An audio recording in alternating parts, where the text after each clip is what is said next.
back to another video. We are going to talk about real numbers today. A new episode on sets of numbers, and this is for now the last one in this first series. It's basically concluded. All that's going to come after that are just some practice sessions on distributive laws, associativity, etc. such that you get a lot of practice, okay, for exams, for example. So real numbers, there's actually not much I would like to say about them. Actually, there's a lot I would love to say about them, but we don't have the time for that, and most high schoolers don't have the knowledge for that. So we are just going to talk about the most important thing that R is going to give us, namely that we can do everything in R, and also that we can act continuously on R. R is continuous. It means we can draw lines, okay, without stopping at each and every finite point. I'm going to talk about what this means in a second. At first, let us discuss what R actually is yet again. So R is basically the set that includes all the rational numbers, but also all the irrational numbers. For example, in R, we have that there is square root of 2. I said it at the beginning, or we have transcendental numbers. All transcendentals are also irrational. For example, E or pi. Really doesn't matter, okay? Those are the most famous boys. There are other boys like the omega constant, for example. We don't know if the Euler-Mascheroni constant is indeed irrational. I believe it is, but this doesn't matter right now, all right? So how can we put this into kind of set notation? I mean, like I said before, the reals are just the rationals together with the irrationals. We haven't defined this set before because it's kind of hard to define the set of irrational numbers, all right? But just take it as a given. It's just what we know up until this point times together with the irrationals. A set of numbers which are quite curious, okay? They are out there, they are pretty mysterious, but they help us go from discrete to continuous. Let me elaborate. So on the real numbers, just first things first, everything works. Subtraction, division, addition, etc., associativity, distributivity works. The reals are yet again a field, meaning it's boring because everything works nicely there. Now, most algebraists really don't like any fields because they are really boring. They rather deal with semigroups and shit like this just because it's really more intense, and there are way more restrictions on those numbers. So yeah, never mind. So reals, you can do everything, but they are also continuous. What this means is, imagine the natural numbers at first. Natural numbers, there are infinitely many of them, but what you can do is start at the lowest natural number, for example 0 or 1, and then you can count up 0, 1, 2, 3, 4, 5, etc. So you can count them starting from the lowest. Same spiel with Z. I know there's no smallest negative number, okay, that's not something there is, but we can basically count them yet again. It's kind of obvious that you can count them. I mean, you can go -5, -4, -3, -2, -1, 0, 1, 2, 3, 4, 5, blah, blah, blah. Same with the rational numbers. You can choose a really big denominator, makes the whole fraction small overall, and then you can just start counting yet again. 1 1,000th, 2 1,000th, and so on. You can basically count those fractions yet again. There are infinitely many of those, but there are way less infinitely many rational numbers than there are infinitely many real numbers. Not going to go into detail about this, just take it here. Q, N, and Z are countable. You can count them basically. Reals are uncountable. You can't count them anymore. I mean, where do you even want to start? For example, a nice example, it's basically the main question where analysis stems from is, what is the lowest positive number? What is the smallest possible positive number? I mean, does this even make any sense? I mean, I could go to the blackboard and say, well, obviously the smallest possible positive number is 0.001. And then John from behind could come here. Come here, John, could you come here? All right.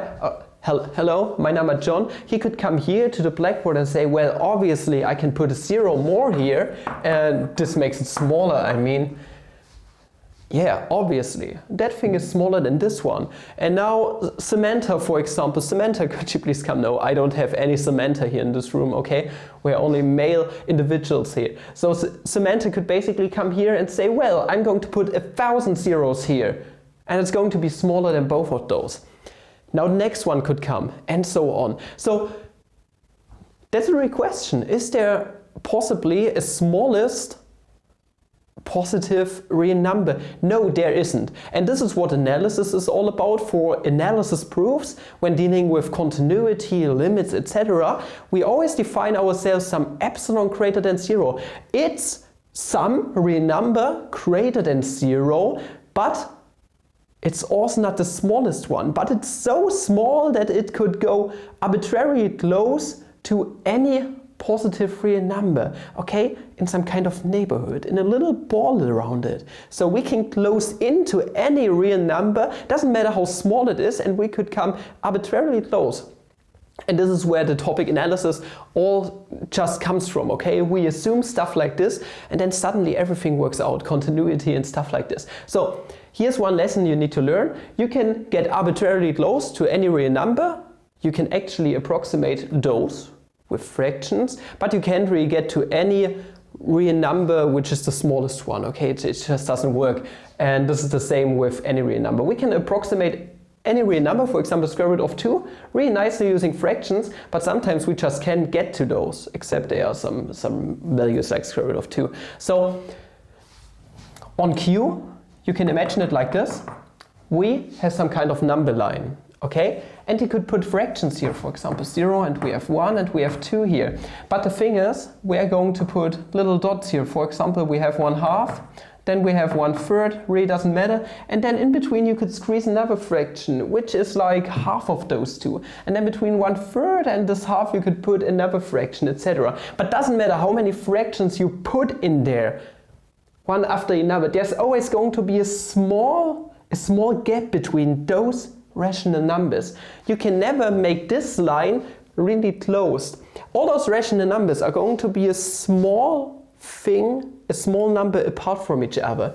It's kind of curious, right? I mean, we could put infinitely many here, but it really won't work to get ourselves a closed line. And this is where real numbers are for. Okay, what real numbers are for? For example, between 1 and 2, there's square root of 2. It's like 1.4 something. So it's kind of here, okay? So this is square root of 2. Now we could say, I mean, 3/2 is close to square root of 2, and then maybe to the left there's something that is really close. Okay, really doesn't quite matter. And now we could zoom in a bit more onto square root of 2, and then we could go even closer to square root of 2 with another fraction. But the thing is, square root of 2 can't be expressed as a fraction. It's an irrational number. It is not rational. So square root of 2 is never equal to some a over b. Meaning it's never a fraction, meaning it's not in Q, it's element of the rational numbers. So meaning no matter how close we get to square root of 2, we can never express it with some element out of the set of the rational numbers. Just doesn't work out, alright? But we can approximate it arbitrarily close. And there are infinitely many of those irrational transcendental numbers here. So many there are that we can actually close this line to a closed line. So we can connect all the points here on this number line and we can close it up. This thing is now not discrete anymore. It doesn't have any small gaps between numbers anymore. It's a continuous line. It just goes through. And here, we are going to make use of that later. For example, just put another axis here, okay? Then you have an x-axis here and a y-axis. And instead of just going by the rational numbers on this line, if you would just go by the rational numbers, you could just go like this, for example, on the curve, because, well, you would need to leave gaps between those rational numbers, okay, between those pairs of points, pairs of coordinates. But now with the real numbers, this thing can actually be closed, okay, to a line which goes continuously through. And yeah, this is what real numbers are for. It just helps us make things way nicer, okay? We can keep stuff continuous. We don't need to act discrete anymore. And this is everything I wanted to say about the real numbers. They are just there. I'm terribly sorry. They are just there, but they are extremely helpful. And this is like the biggest set you are going to deal with in your school life later in the game. I hope you enjoyed this video. If you did, please like, subscribe, and comment channel if you like. This already concludes this series. I tried my best. I hope it wasn't too bad. Okay, I'm going to get used to all of this over time, but just give me a few videos up until I can get everything scripted out and reduce pretty nicely to high school stuff. This was already pretty advanced here, so with this epsilon neighborhood stuff. But yeah, this is just what the reals are, alright? Can't do anything about it. I'm seeing you in the next video. Watch the video to its fullest. Now in the next video, have a flammable day. Check out the main channel too. Ciao!